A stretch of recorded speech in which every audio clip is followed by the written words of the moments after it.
Maria.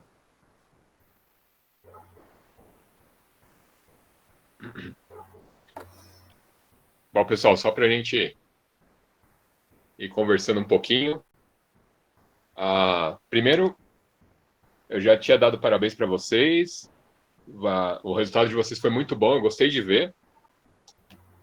E aí, aquele negócio. Não, é o primeiro passo para vocês irem alcançar o objetivo de vocês. Então, continuem assim, continuem lá estudando. O que eu recomendo sempre? Terminou a aula, faz as atividades para pensar e responder, a autoavaliação, porque ali vocês conseguem ir trabalhando e vai fixando ainda mais o conteúdo que vocês viram. No nosso caso aqui de atividades, quanto mais formas vocês têm contato com o conteúdo, melhor fica para vocês fixarem ele, tá? Isso é uma coisa que a gente vê ao longo do tempo. Não sei se vocês viram, eu estava mexendo com o mapa aqui do Facebook. Vai até abrir aqui para vocês verem. Qual que era a primeira vez que eu vi a parte de tráfego do Facebook? Eu falei, nossa, loucura mexer com isso. A partir do momento que você começa a ter contato, todo dia está mexendo, todo dia está olhando alguma coisa relacionada, ele começa a fazer sentido algumas coisas e você começa a ver a forma de estruturar. O professor Daniel ontem comentou bastante sobre isso também, que vocês podem acessar. Boa noite, Vanilson. Boa noite, Max. Vocês estruturam a forma de pensar em relação à legislação, então, mesmo que ocorra mudanças, vocês entendem como que foi estruturado, e aí vocês começam a trabalhar em cima disso. Então, a ideia é que vocês continuem lá focados, continuem estudando e sempre façam as atividades para manter mais contato com as atividades além da aula, né? Então, vocês vão ser... Hoje, por exemplo, a gente vai falar muito de normas, né? Muito não, né? Mas a gente vai falar bastante sobre normas, as normas internacionais, as normas nacionais, e faz parte do nosso dia a dia nas organizações. Trabalhar com as normas que são pontos que utilizam. A gente utiliza, inclusive, como uma forma de estratégia de nosso produto. Eu vou comentar de uma norma que é muito comum nas empresas lá nos anos 2000, era muito comum, às vezes, falar, não, nós temos essa norma de qualidade, que representa a qualidade da empresa. E vou contar até o caso que aconteceu comigo quando eu fui pela auditoria da empresa. Então tem bastante coisa que a gente pode utilizar com as normas e vai acabar aproveitando muito. E depois ainda a gente vai falar de um programa, que é o programa 5S. Boa noite, Tamara. Esse programa 5S veio lá foi implementado, criado pelo Ishikawa, e aí, com base no que ele fez lá no Japão no pós-guerra, a gente vai trabalhar bastante em cima da ferramenta que ele trouxe para nós, e hoje muitas empresas utilizam. Bom, 7 e 5, vocês vão aprendendo, logo, logo vocês entendem. Vamos começar. Eu vou fazer a revisão. Então, nosso plano de hoje. Uma revisão rápida sobre o que é globalização, as características que a globalização tem. Depois a gente vai falar um pouquinho sobre competitividade, que a gente viu na... Boa noite, Tamara. Que a gente viu na competitividade na semana passada. Aí eu vou falar de normas nacionais e internacionais de qualidade. Depois vamos passar pelo programa 5S e depois uma modificação do programa 5S que vem o programa 8S, que aí ele foi feita uma adaptação porque alguns pontos do programa 5S não estavam atendendo as empresas e aí fizeram uma modificação para poder ser aplicado ainda mais. Então, dentro de globalização, nós vimos lá o que era globalização. E a globalização, ela é um processo de aprofundamento das relações econômicas, então, como que a economia de um país interfere no outro, como que eles podem se relacionar economicamente, sociais, os impactos sociais. Um exemplo muito forte da globalização é a questão vidas negras importam, né? Por quê? Porque foi um fato que aconteceu lá nos Estados Unidos e o mundo inteiro se mobilizou diante da situação, e todo mundo se manifesta diante dessa situação. Então percebe que isso é um impacto geral em toda a sociedade. Como que a parte social impacta, como que a cultura também impacta devido a essa globalização. Então, hoje a gente faz algumas ações, como a comida japonesa, que é a cultura japonesa que utiliza o hashi para se alimentar, como um talher. A gente aqui, quando vai no restaurante japonês, também utiliza o hashi para comer no restaurante japonês. Se você for na Liberdade hoje, lá tem vários restaurantes, e aí dentro dos restaurantes você vai ter uma vivência com uma cultura oriental muito forte. Hoje a gente pode conhecer em outros lugares a cultura italiana, a portuguesa, e isso tudo é devido àquela migração das pessoas que vinham para o Brasil. A gente foi pegando alguns costumes, eles foram adotando alguns costumes nossos, e isso foi sendo feito uma troca, e o mundo todo hoje consegue fazer essa troca muito mais rápida, né? E existe uma ausência ou uma redução das barreiras econômicas e migratórias entre os países. A globalização, hoje você consegue conversar facilmente com alguém de fora do país. Lógico que tem a questão do idioma, tem uma série de fatores que nós precisamos levar em consideração, mas a gente consegue fazer isso sem ter não precisa ter custo elevado para fazer esse tipo de coisa. Por exemplo, escolas de inglês. Algumas escolas oferecem aulas de inglês com professores nativos. Como que ele faz isso? Por uma videochamada ou uma ligação, você vai fazer a aula de inglês para poder aprender o idioma, poder fazer uma conversação melhor com eles. E isso vai sendo feito, vai reduzindo cada vez mais o custo, vai ficando mais fácil de fazer esse tipo de interação.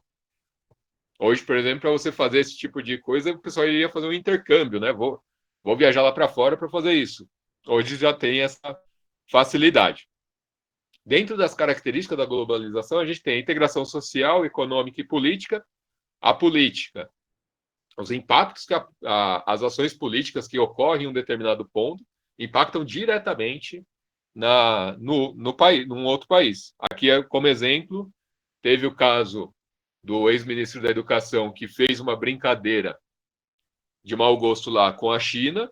Essa brincadeira ele postou, gerou uma situação tão desconfortável que o Itamaraty teve que pedir desculpas por causa da ação que ele tomou. E isso vai piorando, né? Eles vão, conforme as relações se aproximam, eles têm umas relações muito mais próximas. Qualquer coisa que passa pode gerar uma instabilidade e aí tomada de ação que pode prejudicar um ou outro país.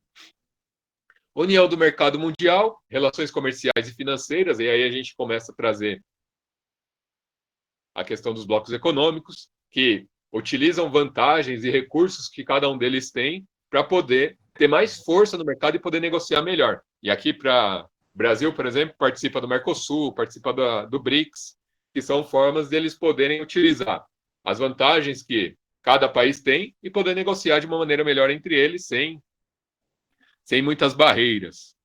Aumento da produção e do consumo de bens e serviços. Hoje, eu estava inclusive assistindo um material de um colega que estava falando sobre dropshipping, que era a questão de comprar na China, e ele estava falando dos desafios de trazer o produto para cá. Comprar lá na China o produto, trazer para o Brasil e entregar na casa do cliente. E aí ele estava falando que todos os materiais, dependendo do jeito que o correio faz a tratativa do material, impacta diretamente no retorno para o cliente, porque ele teve material que ele perdeu o equipamento e teve que devolver o dinheiro para o cliente por causa da forma como o equipamento foi entregue. Avanço tecnológico e dos meios de comunicação, isso ajuda muito, né? Por exemplo, se você for vou pegar um exemplo mais comum, hoje não, né? Essa semana assinaram a parceria lá com a produção da vacina da Covid para 2021. E aí, uma das propostas, o Brasil se comprometeu a comprar X vacinas e a tecnologia, depois dessa produção, passa para o Brasil depois de um tempo. Então, isso é uma forma de eles trocarem informações e poder avançar na tecnologia para poder produzir as vacinas também.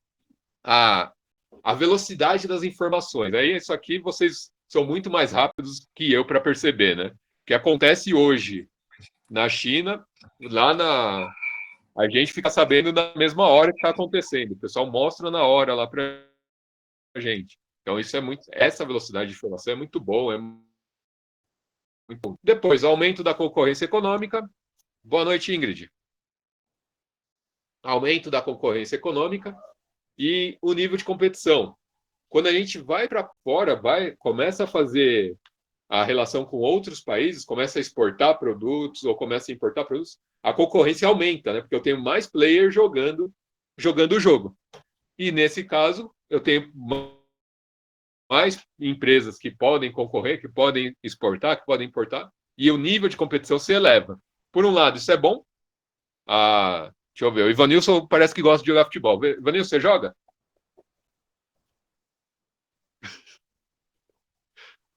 Sim ou não, Ivanilson?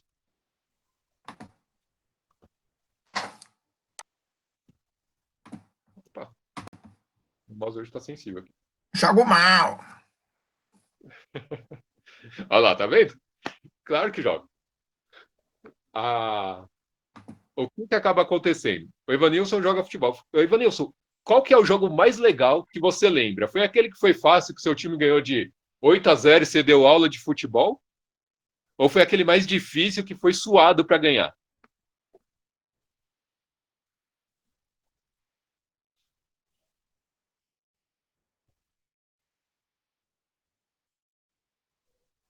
Olha lá, foi a semifinal. Foi difícil a semifinal?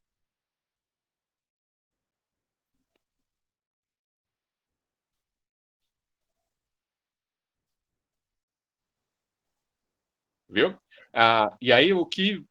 Olha lá, foi 2-1, não foi nenhuma. Foi uma vitória apertada, mas eu garanto que esse jogo foi o que ele mais lembra, que ele teve mais prazer de jogar, por quê? O outro time exigiu muito mais do time dele para poder fazer esse 2-1. E aí o pessoal acabou se sobressaindo para poder vencer a partida. E na competitividade na empresa, acontece a mesma coisa. Quanto mais você é exigido para você poder crescer, olha lá, o nível de dificuldade.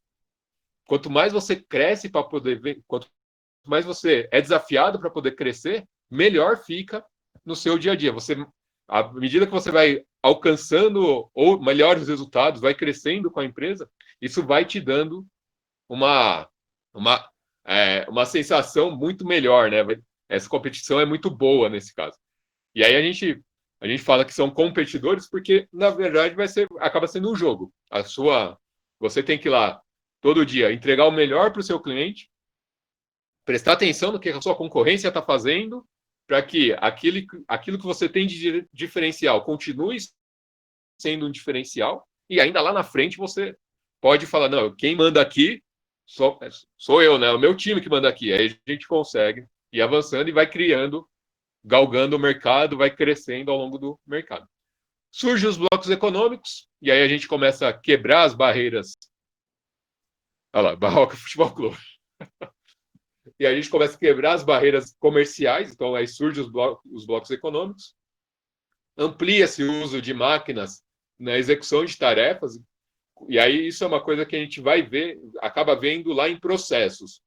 Se você conseguir estruturar um processo, uma sequência, fica muito mais fácil eu explicar para alguém qual é o processo, e com base nesse processo, eu posso programar equipamentos e máquinas que possam fazer isso. Lógico que não é fácil, não é simples, mas isso acaba te trazendo maior facilidade na execução de algumas tarefas que são repetitivas. E isso te traz outros resultados, acaba reduzindo, por exemplo, alguns gastos e acaba aumentando a sua produtividade. Valoriza a mão de obra qualificada, e aqui começa aquela parte do processo que vocês estão passando, né? A qualificação mostra a começa a precisar de pessoas que passaram por uma qualificação maior, que estruturaram, que tem uma qualificação mais apurada, e eu começo a valorizar esse tipo de qualificação. Boa noite, Guilherme. Privatização das empresas, aí aqui a gente teve o exemplo da Telefônica, que foi privatizada. Então tem outras empresas que acabam sendo privatizadas e a gente começa a ver uma concorrência no mercado e isso melhora a qualidade do atendimento, e aqui eu vou colocar entre aspas ou não, e acaba e com essa concorrência fica mais fácil. Hoje, por exemplo, telefonia, você pode escolher a Claro, pode escolher a Vivo, pode escolher a TIM, pode escolher o Nextel, pode escolher a Oi. Você tem opções de escolha. Se alguma coisa que você pediu para alguma dessas empresas, por algum motivo, ela não te atendeu ou te atendeu de uma maneira que você não não gostou, você simplesmente fala: "Ah, é, beleza, eu vou fazer a portabilidade do meu número". E você simplesmente pega o número que estava com uma e leva para outra, sem dor de cabeça. Em compensação, isso já não acontece na questão de rede elétrica. Hoje, por exemplo, quem que faz a cobrança de rede elétrica na casa de vocês? Da energia elétrica que vocês consomem?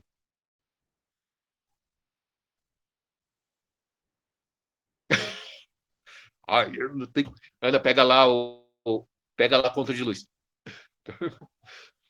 É brincadeira. Por exemplo, a Enel é a empresa que faz a cobrança. Eu posso escolher, ó, vou receber energia elétrica da Enel ou da energiasrenováveis.com? Não posso. Então, eu sou obrigado a aceitar o que a Enel está propondo, está apresentando. A única coisa que eu tenho que eu tenho como garantia, ó, na casa da Tamara é Electro. A única coisa que você consegue escolher, Tamara, se você quer da Electro ou quer da Enel, também não, né? Porque as empresas, as distribuidoras trabalham numa área, né? Então ela é definida para uma área. E aí o que acaba acontecendo? Eu não tenho concorrência. Se eu não tenho concorrência, qual é a qualidade do serviço? É bom o serviço da Eletro aí? Olha lá.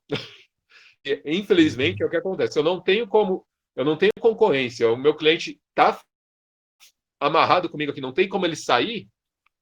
O serviço que está sendo entregue é aquele, ele vai ter que aceitar ou não, né? E aí, no caso, as únicas ações que eu tenho, olha lá, quando não chove, funciona. Bastou começar, ameaçou chover, começa a apagar as coisas. Mais ou menos assim?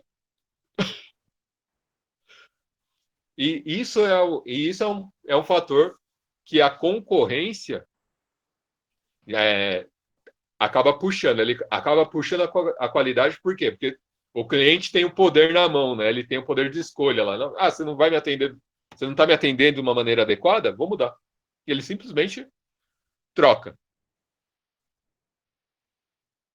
E aí os blocos econômicos. Dos blocos econômicos, a gente vê que existiu a necessidade dos países se relacionarem de forma comercial, e surgiu o BRICS, o NAFTA, o Pacto Andino e a APEC. E o BRICS, só para responder uma pergunta lá da autoavaliação, é o Brasil, a Rússia, a Índia, a China e a África do Sul. Depois, na aula de semana passada, a gente falou um pouquinho de competitividade. Quando a gente vai falar de competitividade, a gente tem algumas forças competitivas. Que forças são essas? Os concorrentes de uma empresa. Então, são forças que atuam para quê? Para a minha empresa poder. Que querem vencer minha empresa e eu tenho que trabalhar para poder estar na frente deles. Clientes de uma empresa, então, clientes da empresa, são forças competitivas. Imaginem a seguinte situação. Você. Eu vou fazer a comparação com o currículo, né? Aí você tem lá no seu currículo, eu trabalhei na ABB, trabalhei no Itaú e trabalhei na Danone. Depois, o outro currículo. Eu trabalhei na TIM, na Oi e na Vivo. Tudo bem? Boa noite, Vinícius. Então, dois currículos distintos, cada um com um tipo de empresa bem definido. Se é uma empresa de telefonia, vai escolher qual currículo, o primeiro ou o segundo?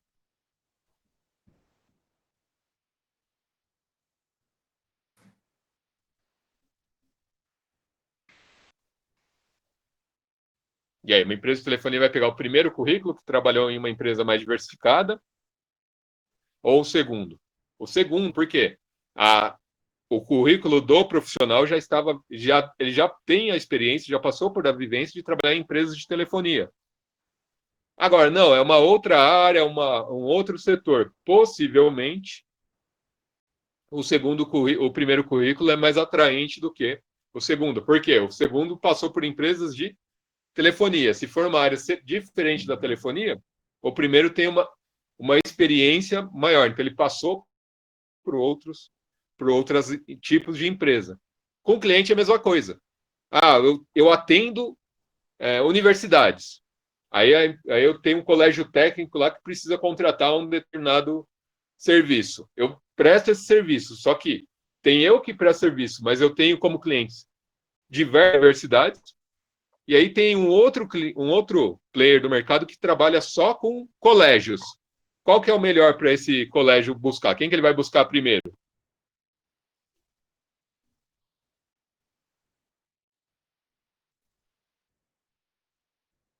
No caso aí, o player que trabalha mais com colégio. Porque a experiência dele com colégios é maior do que a experiência do outro concorrente, que está em mais experiência com universidades. E se for o contrário, também acontece. Vendo isso no mercado, o que você começa a fazer? Bom, eu tenho muita experiência com a universidade, posso ter mais opções, ou oferecer mais opções para os colégios. E aí eu começo a criar diferenciais, além dos meus dos clientes comuns, que são as universidades, agora eu começo a atender os colégios também. Os fornecedores da empresa, a relação entre fornecedores, aqui eu contei o caso da empresa de imóveis que eu faço a campanha deles, potenciais concorrentes novos no seu ramo, e aí concorrentes entrantes. A Netflix tem que prestar muita atenção, a Amazon entrou no mercado. Depois, a Netflix começou a perceber que o Telecine começou a colocar o streaming dele também. Então, isso são concorrentes que estão entrando no mercado que a Netflix criou. Empresas que oferecem produtos substitutos, aí a gente tem o caso da Netflix, que entrou com um produto, bateu as locadoras e bateu a TV paga, e isso tudo impacta diretamente no nosso dia a dia da empresa. E aí, quando vocês estão trabalhando lá na empresa, quando vocês estão atuando na empresa de vocês, prestem atenção nessas situações. Olha, quem são os concorrentes? Quem são os meus fornecedores? Meus compradores estão reclamando do quê? Quem são os players que estão entrando para substituir o meu mercado? Será que tem alguma tecnologia nova que está fazendo essa substituição? Vou dar um exemplo para vocês. Existe algumas estratégias que o pessoal usava anteriormente que fazia o processo de lançar produtos para o mercado. E esse tipo de lançamento, eles pegavam a lista de e-mail e mandavam uma sequência de e-mail para o cara comprar depois de 7 dias. Esse era o processo. Não dá de um dia. Um cara chegou lá e falou: Meu, eu não vou fazer mais e-mail. Ninguém que estava trabalhando com e-mail, ninguém lê e-mail. Ele fez tudo pelo Facebook. Fez tudo pelo Facebook. Um cara viu o cara fazendo pelo Facebook e criou um sistema, o mesmo sistema que o pessoal fazia por e-mail, ele criou para fazer pelo chat do Facebook. Qual que foi a diferença? Mudou a tecnologia. Esse cara fez. Hoje vocês conversam várias vezes com página do Facebook que está programada para responder de forma automática. Então foi uma mudança de tecnologia que foi adotada para fazer o mesmo processo. Tem coisas desse tipo WhatsApp, tem coisas desse tipo Instagram, e isso vai aparecendo várias vezes aí para vocês. Bom, continuando.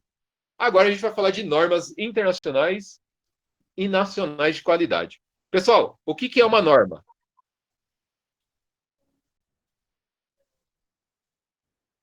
O que seria uma norma, pessoal? Agora depois. Um frio.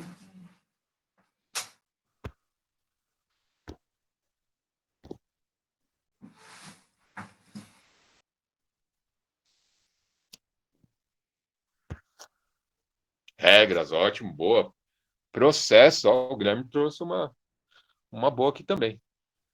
Regras, processos. Então, na verdade, normas pode ser definido como aquilo que regula procedimentos ou atos. Então, pode ser um processo, sim. Ingrid também está certo. São regras, princípios, padrões. E pode ser uma lei. Então, é um padrão estabelecido, é um costume. Qual é a norma da sua empresa? Por exemplo, quando eu trabalhei na Scopus, eu tinha que usar uniforme. O que era uniforme? Uma calça e uma camisa da Scopus, que vinha com o logo da Scopus, a gente tinha que utilizar ela.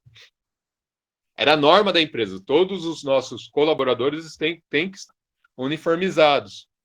Então, a gente já tinha isso como uma regra.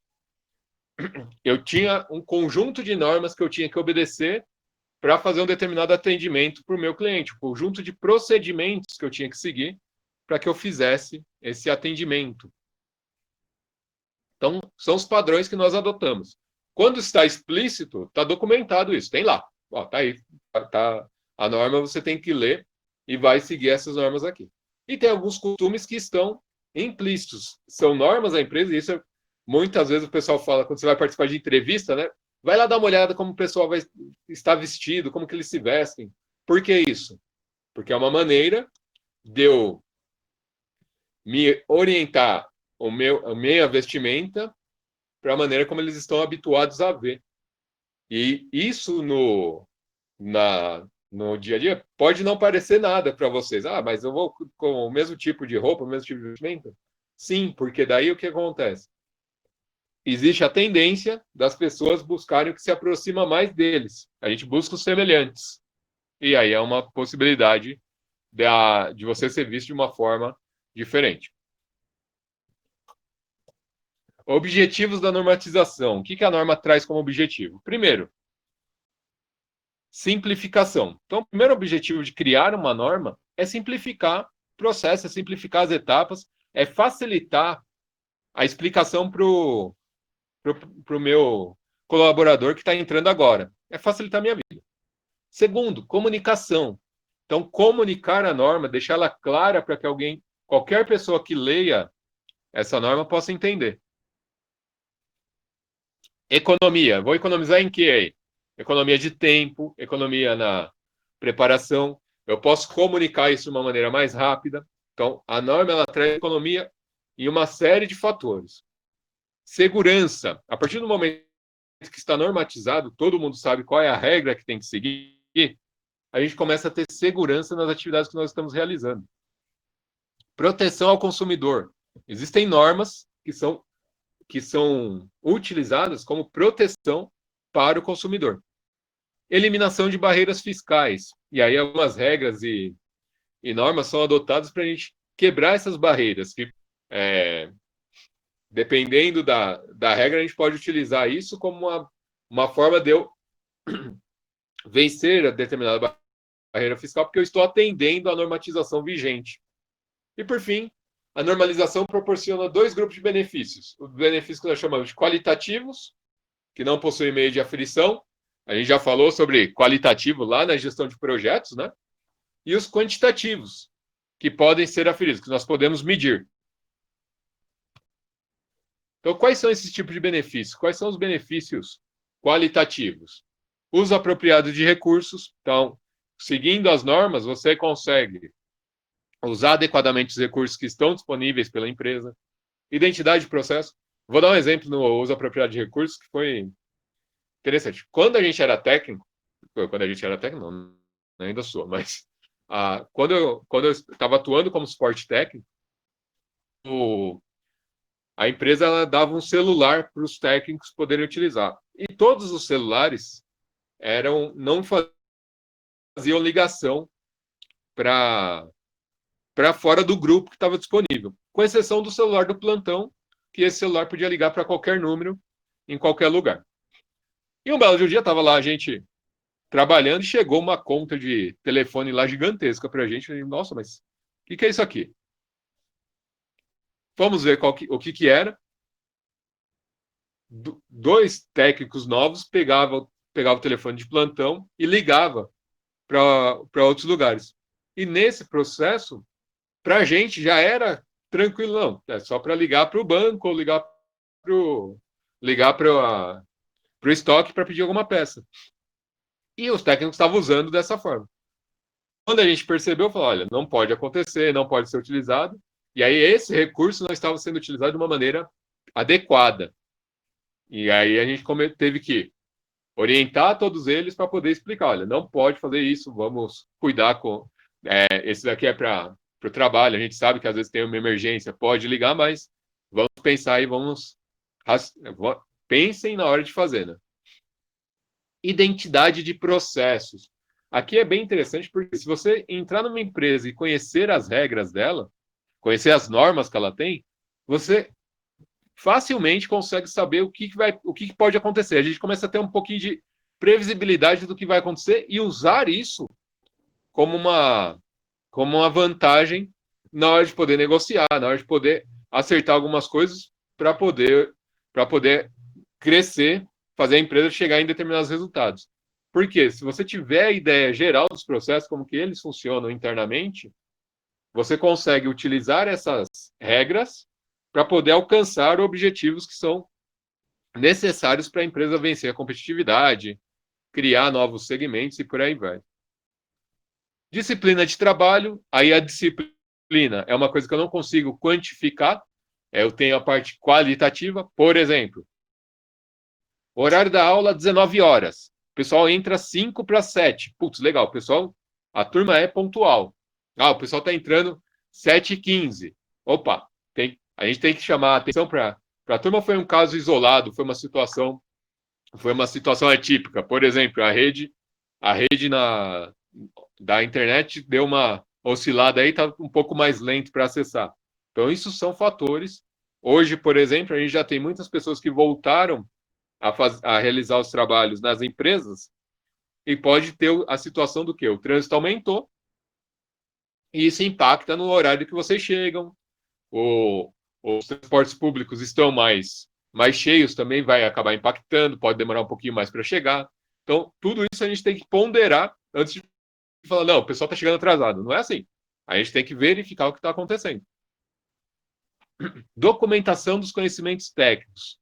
A normatização traz uma relação de documentação para nós. Por exemplo, na engenharia elétrica, e aí eu vou falar da engenharia elétrica porque é mais a minha área, na engenharia elétrica, a gente tem uma norma para fazer instalação elétrica, para fazer projetos de instalações elétricas. E essa norma é a 5410. Todos os técnicos, todos os engenheiros que faz qualquer formação de instalação elétrica conhece a norma 5410. Por quê? Porque é o conjunto de procedimentos para desenvolver esse tipo de projeto. E facilita na hora de fazer o projeto, porque a gente nem discute mais. Simplesmente chega lá, pega a norma. Depois, Alexandre, olha, a norma mudou, entrou um equipamento novo, está atualizado, aí sim, eu sou obrigado a fazer o quê? Me atualizar, verificar se a norma passou por um processo de atualização, a gente vai ver como que isso acontece, e ali fazer as ações necessárias. Desenvolvimento do nível de capacidade funcional, aí as funções acabam aumentando, né? A gente começa a desenvolver mais essa capacidade da equipe. Controle dos processos de produção de bens e serviços, então os processos ficam mais simples de controlar. E segurança funcional dos equipamentos. Conforme eu tenho normas para usar o equipamento, por exemplo, no caso do celular lá, que foi uma situação bem atípica para nós, a gente começou a verificar formas para poder garantir que aquele equipamento fosse usado somente para questões relacionadas ao trabalho. Administração dos recursos, do espaço e do tempo. Então vamos lá. Na empresa de vocês, onde vocês trabalham, existem normas? Quem não está trabalhando, quais são as regras da casa de vocês? Pode colocar no chat aí para mim.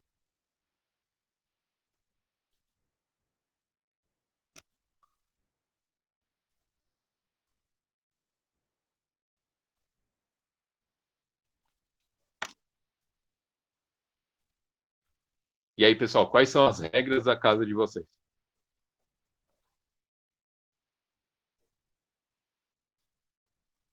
Olha lá, ficar em casa e deixar a louça lavada. Boa, Guilherme. Então, isso é uma regra. O Guilherme. E aí, chega até te incomodar, né, Guilherme? Chegou em casa e a louça tá suja lá, o que você vai fazer? A primeira coisa, putz, vou lavar.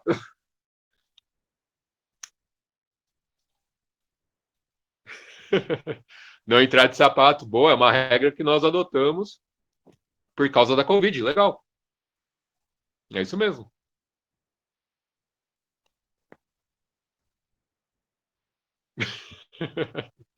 Na verdade, quem deixou isso na pia, a primeira coisa é perguntar quem foi, né? Ana, a gente já ensinou, não pode, não busca o culpado, vamos buscar a solução.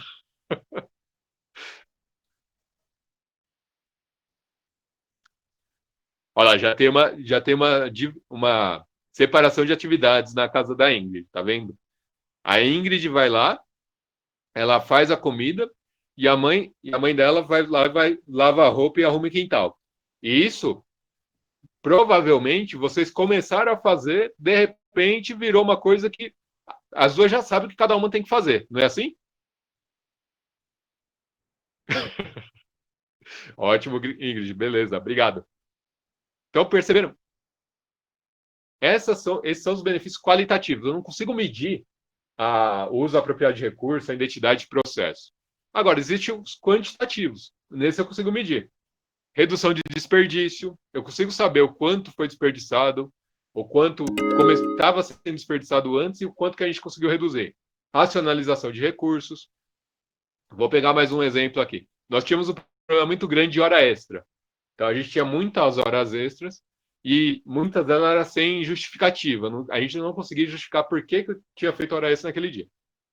Depois de um tempo, nós falamos: olha, a partir de agora, para fazer hora extra, tem que passar por um processo de autorização. Então, vem para.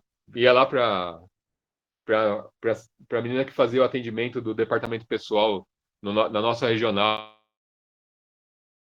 Ela verificava a quantidade de horas extras, ela mandava toda semana para a gente esse relatório. Com base nesse relatório, a gente sabia quem que podia fazer e quem não podia, para poder ter uma distribuição da carga de trabalho aí. Os técnicos que ganhavam muito fazendo hora extra ficavam muito bravos quando a gente começou a dividir, e os técnicos que não gostavam tanto de fazer hora extra também ficaram muito bravos quando a gente começou a dividir. Mas, ao longo do tempo, eles começaram a perceber que eles ficavam menos cansados, menos estressados com relação ao trabalho, e ficava bem mais fácil no dia a dia deles para poder se organizar. Porque, como eu recebi o relatório logo no começo da semana, eu já passava para eles a informação e eu já sabia quem ia fazer a hora extra daquela semana. Eu já tinha essa informação na minha mão. Então, até eles já se preparavam, já sabiam mais ou menos como que ia lidar. Qualificação de materiais e matéria-prima, aí fica mais fácil da gente selecionar materiais, inclusive fornecedores com normas bem definidas. Diminuição do leque de produtos, isso a gente consegue enxugar o leque de produtos, a gente vai ver por que isso é importante. Metodologia de cálculo e uniformização de projeto. Lembra da NBR 5410? É um método de cálculo de projeto. E como todo mundo segue, e aí é uma coisa legal, não é obrigatório seguir, mas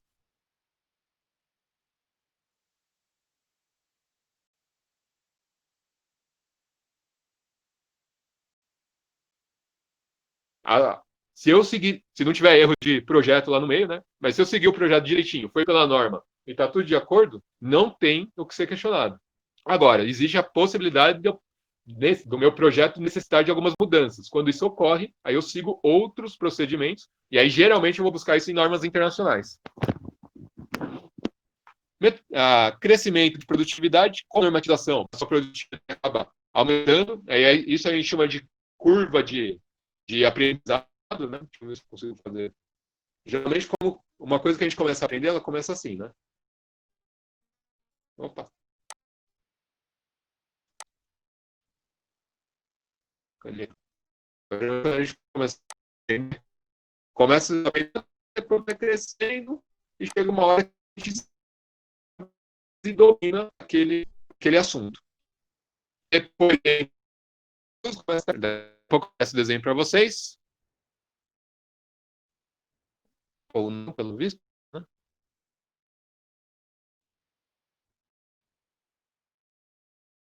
Mas não tem problema, vamos para o próximo.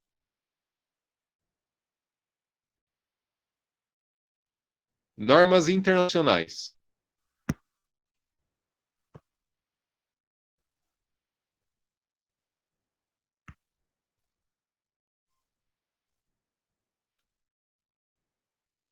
Aí, voltou.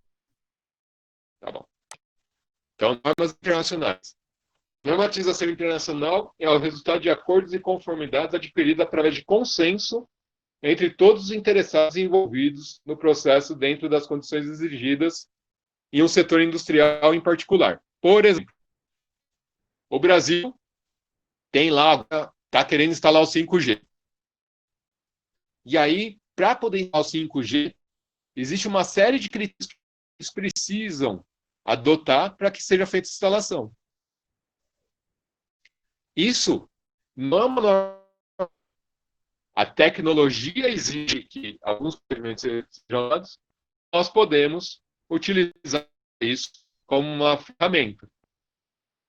Criada uma norma que todos os países envolvidos tomam a decisão de como que é a melhor forma de fazer isso, e a partir dali a gente consegue entrar nesse consenso e todo mundo pode produzir a tecnologia e utilizar essa tecnologia. Quer ver um exemplo mais simples? Vocês devem estar com o computador de vocês aí e deve ter um cabinho lá, um cabinho azul ou um cabinho amarelo para conexão do cabo de rede. Tem ou não? Quem está no celular não vai ter, tá, pessoal?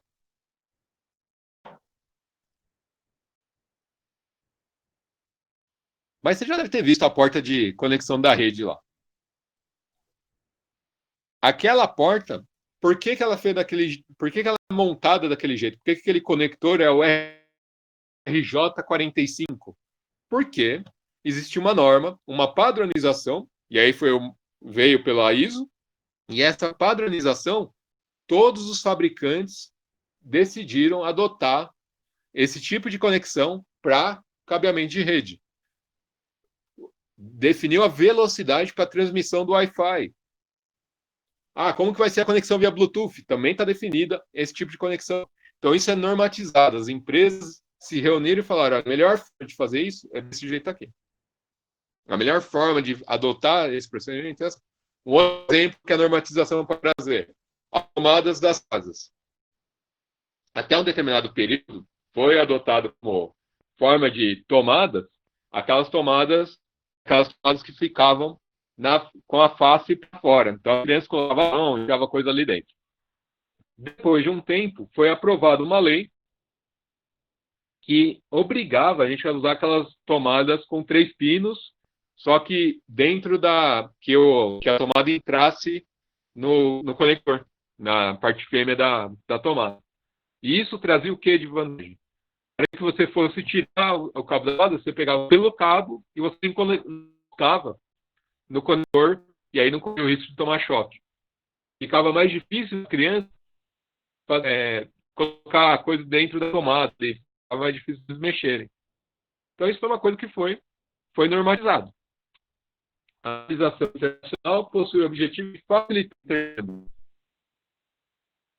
comercial e mesmo tecnológico, resultando em processos que geram produtos de confiança, qualidades e com preço acessível. Então, a normatização também acaba facilitando na hora da gente comprar a tecnologia.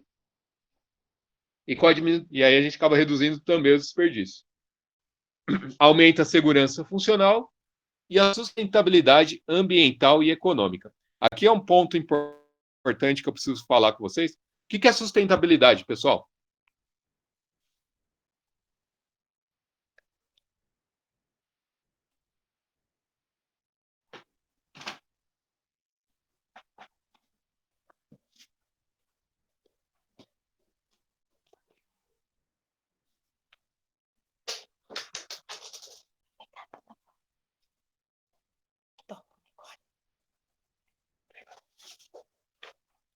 E, pessoal, o que é sustentabilidade?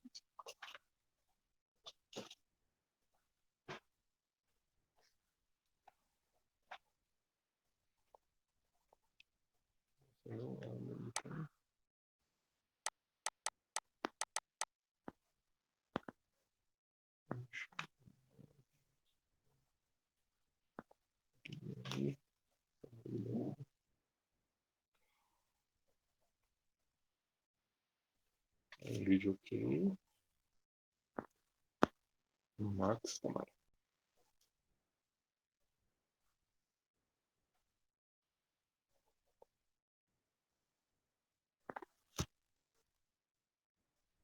Olha lá, o Guilherme trouxe. Obrigado. O Guilherme trouxe a questão do meio ambiente. Isso. Então, buscar fontes que não prejudicam o meio ambiente.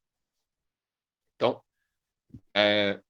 tá certo, Guilherme, mas a sustentabilidade é além do meio ambiente. O que acontece aí?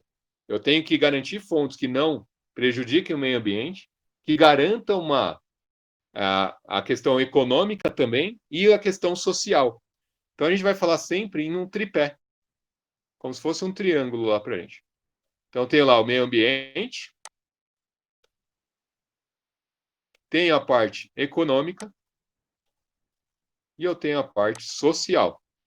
Então, um empreendimento que a gente fala que é sustentável, ele tem que atender simultaneamente esse tripé, o ambiental, o econômico e o social. Então, ele tem que sustentar economicamente, tem que sustentar socialmente, então tem que fazer bem para a sociedade, e tem que ter a preocupação ambiental.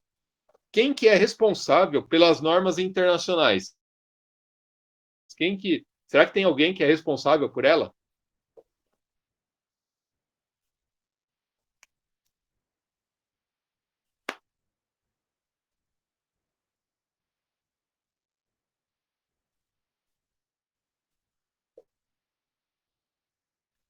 Você já deve ter escutado falar alguma vez na vida sobre a norma ISO. Sim ou não? Evanilson, não. Guilherme, muito. Evanilson, já ouviu falar sim. Eu acabei de falar da norma, da norma ISO. Todo dia, exatamente. Empresas que trabalham com a norma ISO é o tempo inteiro falando dela para poder fixar e fazer as atividades com base na norma. Isso é uma forma da gente fixar o conceito. O que acaba acontecendo? A norma ISO é uma organização internacional de padrões. Então, é International Standard Organization. E aí ela não é governamental e não tem fins lucrativos. E o que acaba acontecendo? Tudo que está em azul aqui, azul mais escuro, são países que fazem parte como membros tem membros que participam dessa organização. Então a norma ISO ela traz, olha o tanto de países que participam da organização como membro da ISO.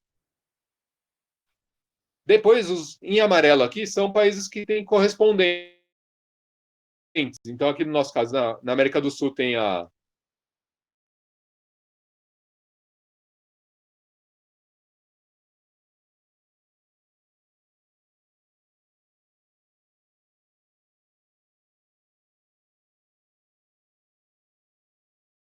tem o Paraguai, que tem correspondentes, e os mundo inteiro a Associação Brasileira de Normas Técnicas, que é a representante do país dentro da organização da ISO, tá bom? Quantos membros tem essa organização? 164 membros. E é por meio deles que os especialistas se reúnem para compartilhar o conhecimento e desenvolver normas que vão ser adotadas no mundo todo. E o que é mais legal é que os especialistas, eles são voluntários, pessoal. Lógico que é bem mais legal o que já pensou lá no currículo de vocês? Participação no desenvolvimento da norma ISO, não sei quantos mil e pouco. E aí você usa isso como uma forma de, eu tenho conhecimento sobre essa norma, eu consigo implantar essa norma, eu consigo dar treinamento relacionado com essa norma. Você pode utilizar isso como uma forma de se diferenciar dos demais. Então, vocês podem participar desse tipo de processo. E aí a discussão é técnica. Como que isso funciona? O que a gente precisa adotar de padrão? qual vai ser a melhor forma de instalar, qual vai ser o tipo de conexão que a gente vai adotar, como que vão ser os protocolos aí para isso funcionar. Vou dar um exemplo muito divertido, né, que acaba acontecendo. Vocês já ouviram falar em internet, em IoT, né, internet das coisas, ou a inteligência artificial? São coisas diferentes, mas tá no dia a dia. Sim ou não? Guilherme já? Cadê a turma? A Ana não, o Lucas sim. Legal. O que acaba acontecendo? No caso da internet das coisas, por exemplo, são todos os tipos de equipamentos conectados na rede, na internet. Então, para isso ser viável, esses equipamentos têm que ter um padrão para poder se comunicar. Como que você vai colocar dados na rede? Como que você vai colocar informação na rede? E isso tem que ser documentado, tem que existir uma norma para isso. E a partir dali a gente começa a criar formas de comunicação. E aí a gente tem a comunicação via Wi-Fi, a comunicação via Bluetooth. Bluetooth o equipamento tem que estar mais próximo de você. O Wi-Fi eu posso ir um pouco mais distante. Tem a comunicação via cabo. Então, tudo isso são normas que foram criadas para atender e vão ser usadas para atender a questão da internet das coisas aí do IoT. A inteligência artificial não está normatizada. Qual que é o grande medo das pessoas? As pessoas podem criar qualquer coisa com isso. Lógico que e isso gera um pouco de medo, porque não tem ninguém que fala, não, peraí, isso daí não pode, isso daqui pode, isso daí não pode. E como não tem isso, o pessoal vai criando. E aí, até chegar uma hora que o pessoal fala, bom, o que é inteligência artificial? O que é uma outra tecnologia, um novo desenvolvimento? Aonde que para a inteligência e começa uma outra coisa? E aí, quando for normatizado, a gente começa a ter outras situações aí. Ficou claro por que surge a norma para vocês? Como que é a história da ISO? Ela foi fundada em 1946, tinha 65 delegados de 25 países, e aí eles se reuniram na Suíça para poder discutir padronização internacional. Em 1947, passou a existir oficialmente com 67 comitês. Os comitês são o grupo de técnicos que vão discutir a necessidade de criar uma norma. Em 1951, foi publicado o primeiro padrão ISO, que era Recomendações no Momento. Essa ISO ela recebe a norma ISO R1 de 1951. Temperatura de referência para padrões de medição de comprimento industrial. Desde então, o padrão é utilizado várias vezes e essa norma ISO hoje, ela foi atualizada em 2002, então ela virou ISO 2002. Quais são as ISOs que a gente utiliza com muita frequência na área da administração, né? A gente tem lá a ISO 9000, que era voltada para a questão de consumidor, e isso era muito usado na questão de marketing. Conseguir uma certificação ISO 9000 era muito complicado, era difícil conseguir. Aí vinha uma auditoria externa, avaliava todos os seus processos, e com base na avaliação, falava, olha, você está de acordo com a norma ou não está de acordo com a norma, precisa melhorar isso, tem que corrigir isso, aquilo outro. E para você fazer a auditoria externa, você tinha que pagar para receber a auditoria. Então, não era uma coisa muito simples assim. Né? Então, aqui tem algumas normas que são interessantes vocês conhecerem. Né? Então, por exemplo, existe uma norma para padrão para responsabilidade social, que é a ISO 26000, que ela foi implantada em 2010. Então, olha só, 10 anos depois, a gente ainda discute a questão de responsabilidade social. Existe uma norma para isso, para seguir essa informação. Existe uma norma chamada ISO 14001, é o padrão para gerenciamento ambiental. Ela é de 1996. Precisam seguir essa normatização também. E tem várias empresas que ainda não conseguiram adequar o processo dela para essa norma.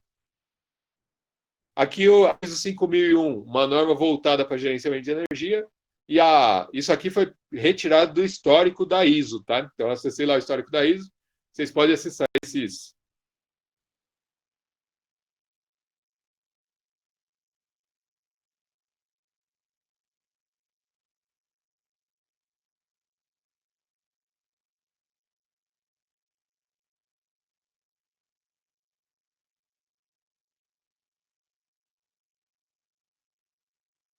O Brasil é a BNT, e existem hoje 787 comitês técnicos.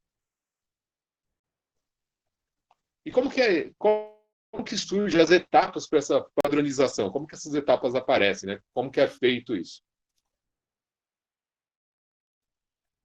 Primeiro, eles têm que entrar no consenso. Existe a necessidade de criar-se uma norma para essa tecnologia, para essa ferramenta, para esse processo.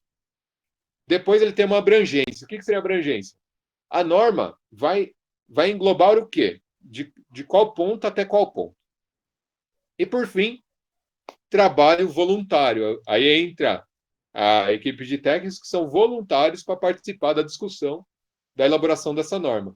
E aqui entra a questão do diferencial, possibilidade diferencial. Por quê? Na hora que você vai falar que você foi voluntário para escrever uma norma, você participou de todo o processo de elaboração. Você pode discutir a norma num nível melhor do que uma pessoa que só vai pegar a norma pronta e vai ter que ler lá e falar sobre ela. Então você passou pelos processos, você tem alguns argumentos para poder falar, olha, foi adotado esse modelo por isso, isso e isso. Quando eu recebo a norma 5410, por exemplo, eu não participei da elaboração. Então, eu pego a norma, o que eu faço? Só sigo. Ah, por quê? Eu sei o porquê dos conceitos técnicos que tem que ser seguido. Entretanto, eu não sei por que eles adotaram aquele modelo, aquela tabela, aquela sequência. Que eu poderia ir por um outro caminho, mas a norma definiu aquele modelo e aí ele segue aquele padrão. Alexandre, a norma é obrigatório que eu siga? Não. É uma recomendação que eles recomendam que você siga aquele padrão.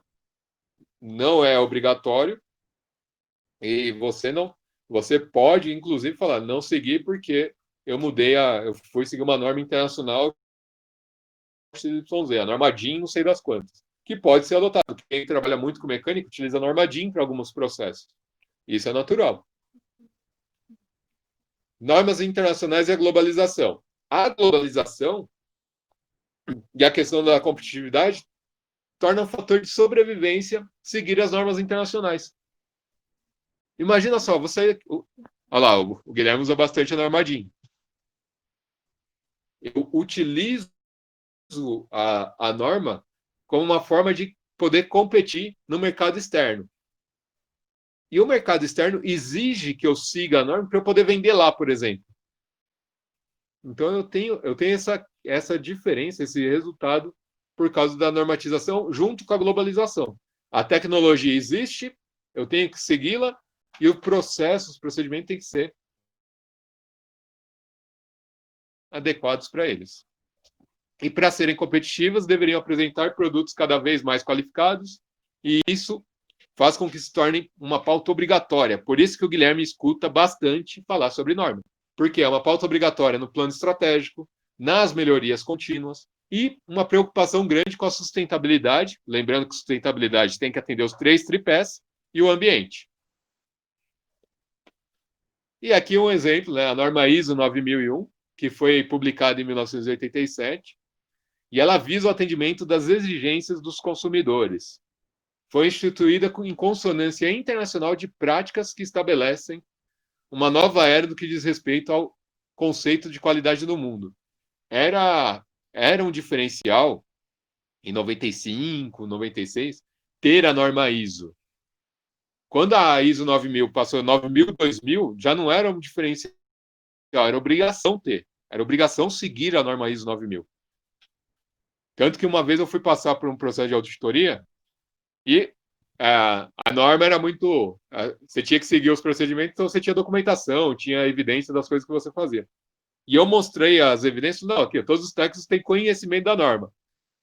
O auditor perguntou para um técnico, o técnico não soube responder. Ele falou, olha, não adianta nada você me mostrar um negócio que está assinado se ele não sabe do que você está falando. Eu tomei uma. Olha lá. Eu tomei uma chamada na auditoria porque o meu técnico não soube responder uma questão que era simples. E ele fazia aquilo todo santo dia. Mas ninguém. A gente não fica falando, ó, isso aqui é da norma, isso aqui é da norma. Isso aqui é um procedimento que nós temos que seguir. E agora, aí tanto que no dia que. Ah, vai ter auditoria. Peraí, pessoal, senta aqui todo mundo, ó. A norma está aqui, vocês acessam por aqui, faz por ali, para o cara poder saber do que eu estou falando, senão nunca mais acontecer de novo. Como que foi com você, Guilherme?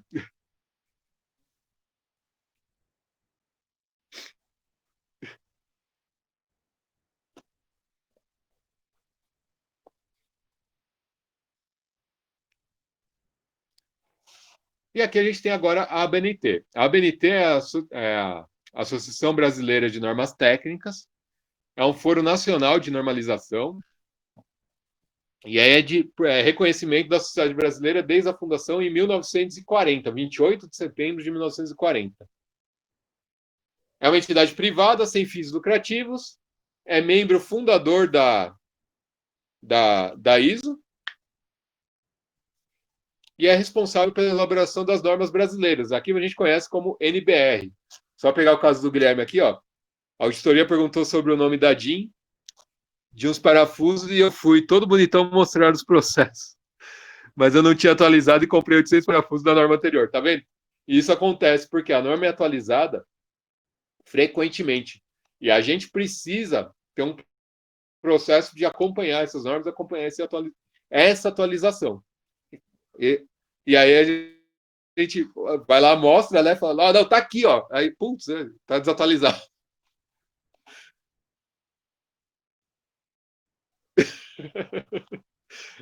Isso acontece, Guilherme, é fogo. Mas esse é um processo que a gente tem que adotar. A questão de normas é uma coisa que as empresas utilizam e a gente tem que estar atento do que está acontecendo dentro da normatização.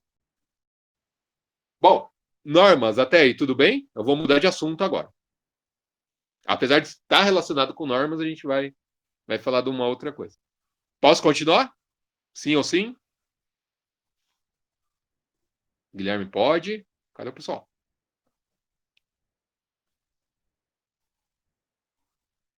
Ingrid, Ana Shirley, Evanilson, Max, beleza? Então vamos lá. Agora a gente vai falar do programa 5S. Isso é uma coisa que é legal vocês conhecerem, porque dá uma visão bem diferente nas empresas. Vocês vão perceber o que vai acabar acontecendo aqui, mas vocês vão entender o que é o programa, as possibilidades para vocês implementarem. Ô, Tamara, obrigado. E aí, como que vocês utilizam isso no dia a dia de vocês? Então, o que é o programa 5S? Ele surgiu pelo Karuo Ishikawa em 1950 no Japão. 1950 é por causa do pós-guerra. E aí, com todo aquele ambiente que a gente tinha no pós-guerra, no caso do Japão, teve a bomba atômica, precisava reconstruir o país de uma forma que não tivesse desperdício num ambiente que estava completamente destruído. E aí, o objetivo do 5S é transformar o ambiente das organizações e a atitude das pessoas, melhorando a qualidade de vida dos funcionários, reduzindo desperdícios, reduzindo os custos e aumentando a produtividade das instituições. Bonito, né? Dá para falar, olha, vou fazer um programa na sua empresa que tem o objetivo de melhorar a qualidade de vida dos funcionários, diminuir o desperdício, reduzir os custos e aumentar a produtividade da sua empresa. Então, como que é feito isso? Como que o 5S trabalha, né? 5S, ele é um programa que ganhou esse nome por causa das 5 primeiras letras dessa palavra japonesa, das palavras japonesas que aparecem aqui para a gente. Para nós traduzimos isso como senso, né? Então a gente criou lá o senso de limpeza, o senso de saúde e higiene, o senso de autodisciplina, senso de utilização e senso de organização.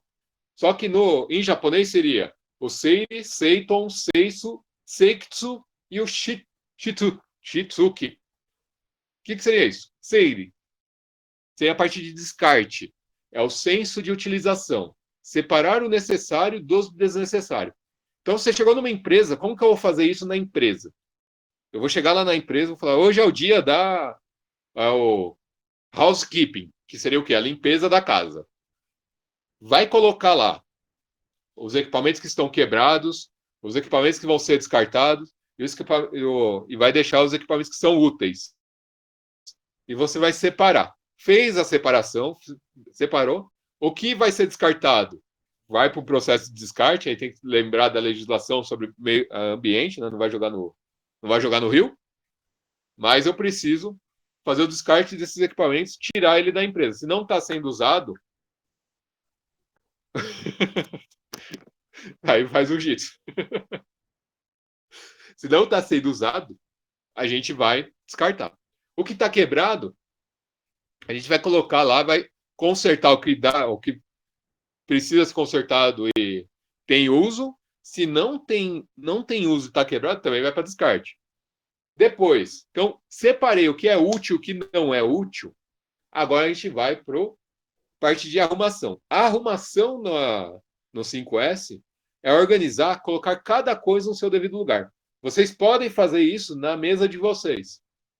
Olhe lá o ambiente que vocês estão estudando, o ambiente que vocês estão trabalhando, e verifica o que vocês usam que realmente utiliza durante as aulas, o que você não usa que está ali só ocupando espaço e vai acabar te atrapalhando, o que você está que não está utilizando, o que está ocupando seu espaço ali para poder fazer alguma anotação, alguma coisa do gênero. Então, no seu dia a dia, você também pode fazer essa arrumação. Vou dar um exemplo na verdade, tem umas fotos aqui, depois tem uma foto que vocês vão ver. E aí depois, limpeza. Limpar e cuidar do ambiente de trabalho. A limpeza faz parte do processo. Então, o cara chega lá na máquina para fazer a produção, para produzir, ele olha para a máquina, a primeira coisa que ele vai ver é se o cara que estava no turno anterior fez a limpeza daquela máquina. Se ele não fez, ele vai informar que não foi feito. E antes dele começar a trabalhar, ele limpa a máquina. E depois que ele terminou de trabalhar, ele limpa também para o próximo. E isso vira uma cultura, né? O pessoal começa a adotar isso como uma cultura. Depois a gente vai pensar na saúde, tornar o ambiente de trabalho saudável, para que seja um lugar que a gente goste de trabalhar ali, seja propício para o trabalho, tenha segurança para eu realizar minhas atividades. E depois o último, disciplina. Fazer disso uma rotina, um dia a dia, no seu dia a dia. E quando que a gente fala que o 5S deu certo, que o 5S funcionou? Quando eu faço tudo isso na empresa e o meu funcionário consegue pegar isso que ele faz na empresa e levar para a casa dele. Quando isso acontece, a gente fala, olha, o 5S deu certo. Por quê? Ele não faz só aqui, agora ele também levou para o dia a dia, ele levou isso para a vida dele. Então isso acaba aumentando a produtividade. Então aqui alguns exemplos. Muda. Aí. Então, SEIRI, senso de utilização. É o primeiro senso, vai significar seleção e tem o objetivo de determinar quais materiais, ferramentas, dados e equipamentos devem ser considerados importantes. E quais são os itens que são supérfluos, que não têm utilização.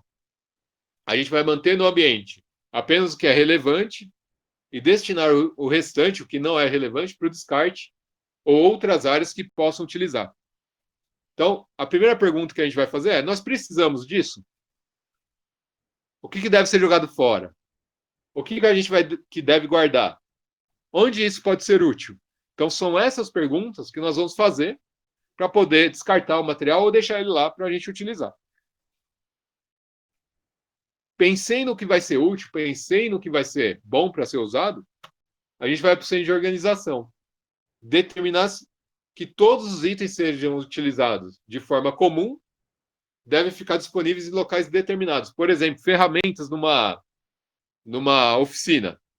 Existe lá um painel onde toda a ferramenta fica posicionada na posição correta, e quando alguém precisa utilizar, vai lá, pega a ferramenta certa, utiliza no momento que ele precisa e devolve para o lugar. Então, isso é um senso de organização, isso fica organizado. A cada coisa no seu lugar, cada coisa, a pessoa entra lá, ele sabe onde está cada coisa e consegue otimizar o tempo dele. O que vocês pensariam de uma advogada que trabalhasse num ambiente desse?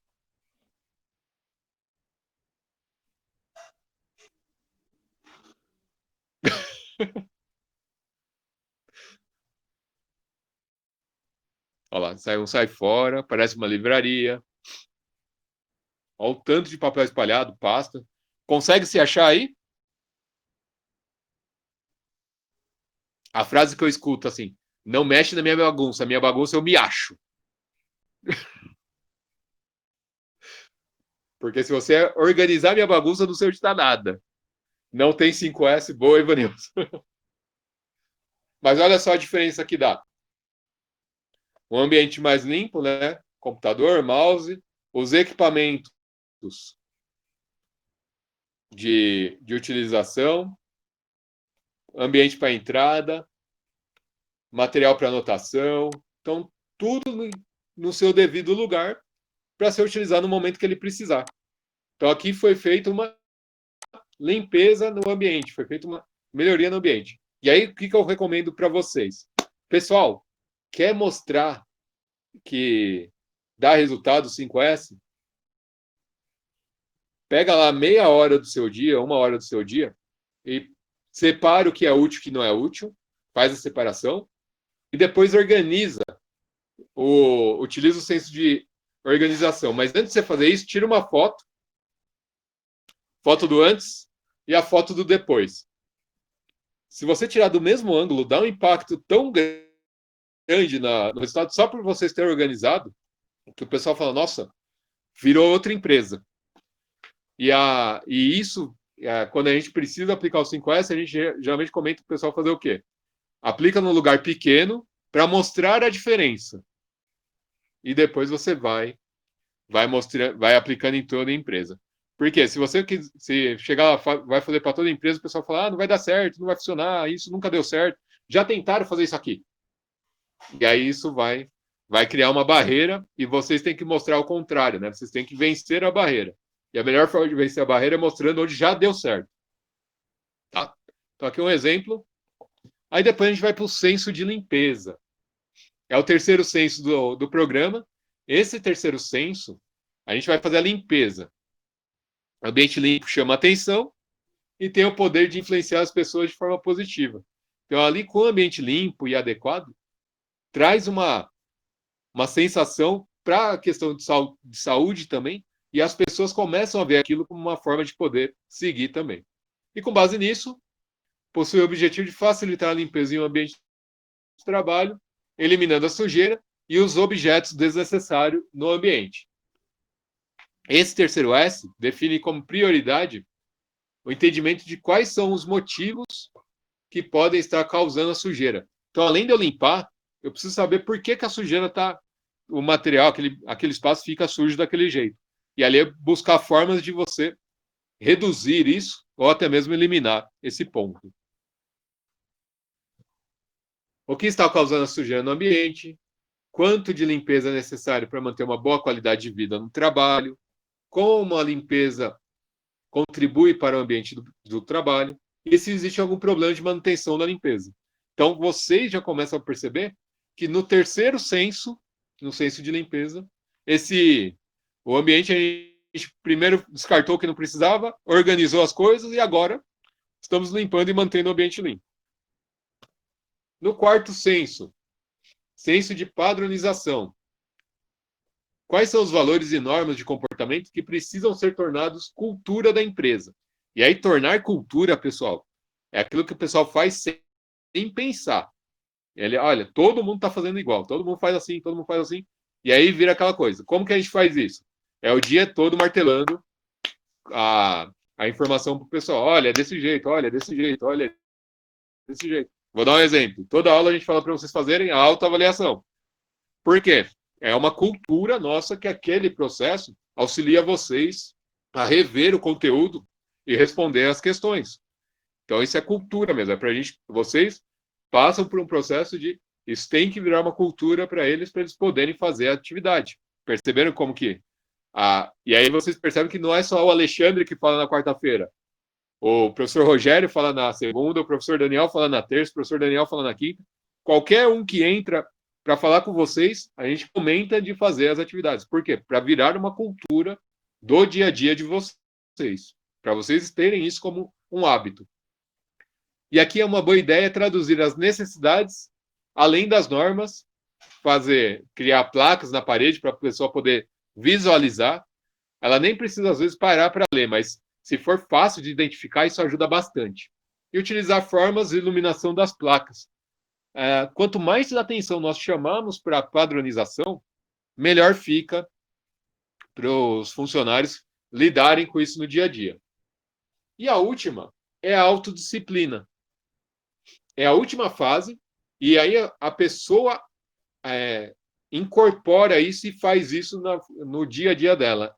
Eu não preciso falar para ninguém como que ela tem que fazer, ela já sabe como que ela tem que proceder, e vira um hábito dela esse tipo de fator. Então, isso nós falamos dos 5S. Qual que é o objetivo dele? Aumentar a qualidade, então crescer a qualidade, reduzir os custos.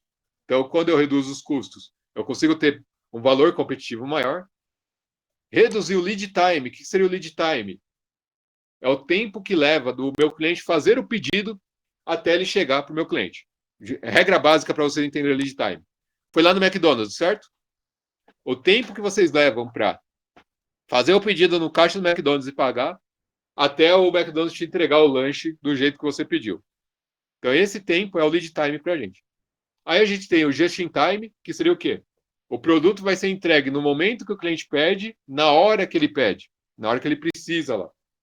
E o Jidoka, que é a qualidade na fonte. Na fonte, para a gente poder identificar os problemas e poder visualizar esses problemas no dia a dia. Poder identificar os problemas que estão ocorrendo e poder resolvê-los. Em algumas empresas, utilizam a padronização e o Kaizen. O que seria o Kaizen? Existe uma semana que nós chamamos Semana Kaizen. É uma semana de melhorias contínuas. Então, ali, um grupo de profissionais da empresa vai se reunir e vai verificar o que eles podem melhorar num processo. E essa melhoria, eles vão implementar a melhoria nessa semana, vão buscar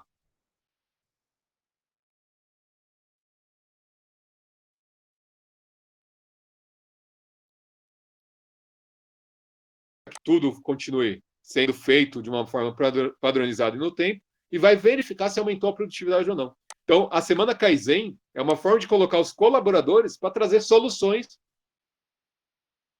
para os problemas que eles enfrentam no dia a dia. É uma grande sacada, né? O cara que enfrenta o problema vai participar junto com outras pessoas para trazer uma solução para aquele problema.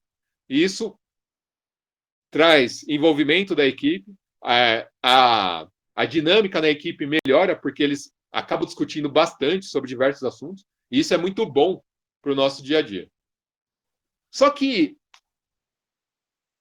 lá o 5S, ele começou a ser implementado e alguns pontos as empresas começaram a perceber que não estava atendendo, estava faltando um pouquinho. E aí adicionaram mais 3 S's, além daqueles 5. O Shikari e Yaru, que seria o senso de determinação e união. Por quê? A partir daí, as pessoas envolvidas estão mais motivadas a realizar. O Shido, senso de capacitação, educação e treinamento. E o Setsuyaku, que é o senso de economia e combate ao desperdício. Esses 3 sensos, ele vem antes do 5S. Por quê? Primeiro eu coloco que todos estão determinados a aplicar e estão unidos para chegar no mesmo objetivo. Depois, eu dou a capacitação e faço o treinamento e a educação da minha equipe para poder implementar e aplicar o 5S, e aí depois eu faço uma orientação para reduzir o desperdício e aí poder fazer um trabalho mais produtivo, utilizar aquilo que agrega realmente valor para a minha empresa. Então, no caso do 8S, ele fez uma etapa anterior. O que ele pensou? Eu vou primeiro envolver a equipe, ensiná-los e treiná-los, e vou mostrar a parte de economia e combate a desperdício como uma regra, como uma norma. E isso faz com que as pessoas que passam por esse processo consigam implementar melhor o 5S. Qual era o grande problema do 5S? Eu vou fazer a limpeza, tem que virar cultura, não sei o quê. Isso vinha do top-down, de cima para baixo. Geralmente, quando é imposto, não é aceito. Então, quando a gente passa por uma parte de determinação e união, educação e oriento na questão de combate a desperdício, a minha equipe já fica mais voltada para buscar gargalos que desperdiçam tempo, desperdiçam atividades. Com o treinamento, já consegue planejar formas de atuar em cima disso, e aí, unidos com a dinâmica da empresa, eles conseguem implementar isso de uma forma mais rápida e melhor para o dia a dia da empresa. Então, 6 de determinação. Aborda o trabalho em time, trabalho em equipe, para alcançar resultados esperados. E aí, sempre com a equipe comprometida, motivada e liderança dos colaboradores. É muito interessante ver uma semana Kaizen nas empresas, porque dificilmente você vai ver o gerente liderando a equipe. Ele vai deixar outras pessoas, outros colaboradores, fazendo a liderança na semana Kaizen, justamente para poder ter esse senso de determinação e união aqui. O senso de capacitação, treinamentos dos colaboradores, e isso é um processo contínuo, então passa o tempo todo pelo treinamento, o tempo inteiro fazendo treinamento de processo, treinamento das ferramentas, para conhecer cada vez mais e poder realizar a atividade de uma maneira melhor ainda. E economia de desperdício, tudo aquilo que movimentação de peça, trabalhos que não agregam valor para o negócio, ele é reduzido porque é um desperdício de tempo, desperdício do colaborador, o trabalho pode não agregar valor para o trabalhador também, então isso tudo impacta no nosso 8º senso para poder analisar. Tudo bem até aí, pessoal? Todo mundo comigo? Tranquilo? Quantos S's tem, então, no primeiro programa? No segundo? Ótimo. O housekeeping, eu falei muito rápido com vocês o que era. É um processo de limpeza. O housekeeping, ele passa no processo do 5S e do 8S também. Por quê? Porque, nesse caso, o 5S, o 8S não é uma substituição do 5S, ele é um complemento, né? Então, ele acaba aumentando. Então, vamos lá para a avaliação. O que é correto afirmar sobre o housekeeping? São todos os funcionários que compõem o quadro de funcionários de um hotel. Técnica utilizada no programa 8S para organizar o espaço de trabalho. Técnica utilizada em ambos os programas, 5S e 8S, para organizar o espaço de trabalho. É sinônimo de faxineira. Técnica utilizada no programa 5S para organizar o espaço de trabalho. Qual que é a alternativa certa aí, pessoal? A, B, C, D ou E? Lucas C. Evanilson C. Guilherme C. Ana Shirley C. Falta a Ingrid? Falta a Ingrid, o Max e a Tamara. E o Guilherme. Não, o Guilherme respondeu, desculpa. Desculpa, Guilherme. Ingrid, Max, Tamara, estão aí?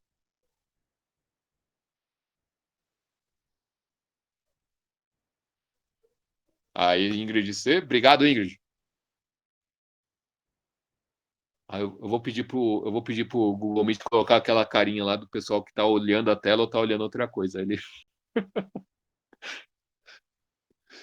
Mas, parabéns, o pessoal que respondeu aí certinho. Letra C, técnica utilizada em ambos os processos, no 5S e no 8S, para organizar o espaço de trabalho. Isso mesmo.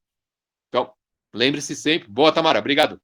Lembre-se sempre que o 8S é complemento do 5S. Então, ele vai ter mais 3 S, mais todos os 5 que a gente já viu. Segunda questão. Padronizar comportamentos, valores e práticas favoráveis à saúde física, mental e ambiental. Refere-se a senso de organização, senso de autodisciplina, senso de utilização, senso de saúde ou senso de limpeza? Qual que é a alternativa da questão 2?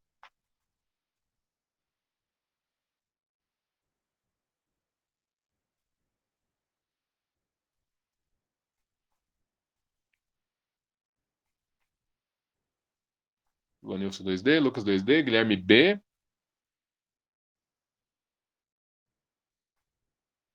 Quem mais? Quem mais? Quem mais?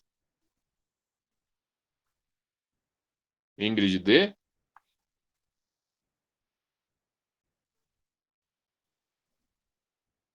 Tamara D, ótimo. E Ana Shirley D, ótimo. Pessoal, a alternativa correta aí é senso de saúde, tá? Por que não é o senso de autodisciplina? Apesar do padronizar que está aqui, padronizar comportamentos, aí é uma pegadinha, né? O senso de autodisciplina é o senso do cara poder realizar aquela atividade de tal forma que ele já faz dentro do dia a dia dele, ele nem pensa para realizar. Ele já está fazendo, é o habitual dele. Nesse caso aqui é o senso de saúde, porque a gente está buscando aqui a questão física, segurança da pessoa, garantir um ambiente adequado, um ambiente limpo para ele. Mental, que seria propício para ele realizar o trabalho dele com tranquilidade, que ele se sinta bem realizando aquele trabalho.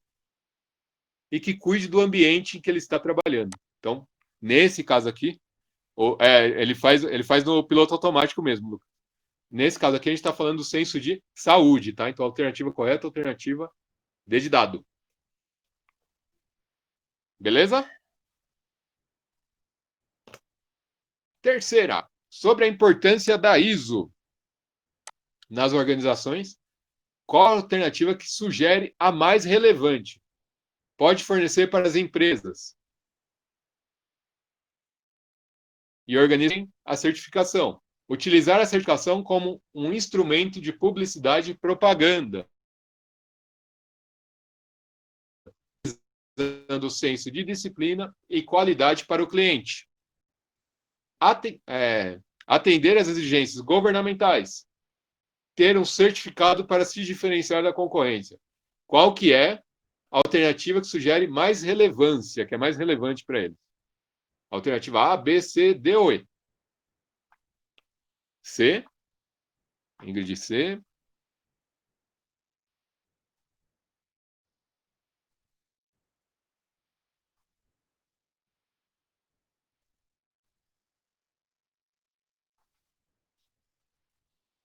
Guilherme C.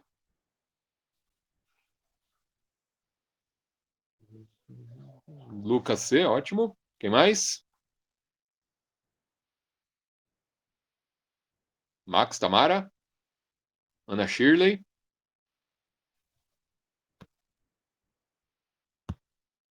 Tamara C.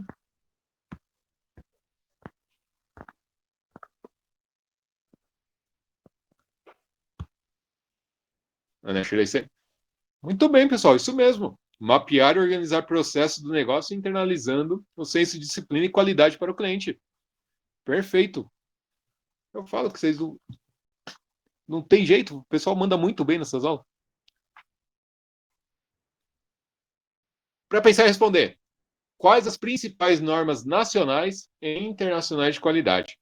Pessoal, aqui, o que eu recomendo que vocês façam? Busquem sobre norma ISO, busquem sobre as normas da ABNT. Por caso de trabalho, por exemplo, a gente tem a norma para a realização de trabalhos acadêmicos, trabalhos para a escola. É tudo normatizado. Qual que é a ordem de que você vai colocar, como que tem que aparecer o sumário. É uma norma isso, existe uma norma para esse tipo de trabalho. Então, vale a pena vocês olharem a norma, entenderem como que é o que ela pede, para depois, no dia a dia, vocês poderem fazer os trabalhos de forma normatizada também. Então, o que eu quero que vocês pesquisem aqui? Sobre normas nacionais e internacionais. Coloca lá duas de cada, e aí comente sobre a norma. O que diz a norma, para que ela é utilizada, quem que pode utilizar. Então, quanto mais informação vocês trouxerem sobre elas, melhor para a gente poder trabalhar. Tudo bem?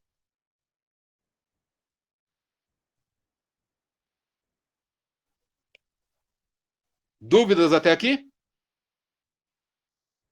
Beleza, Guilherme? Valeu, Lucas. Ótimo, Tamara.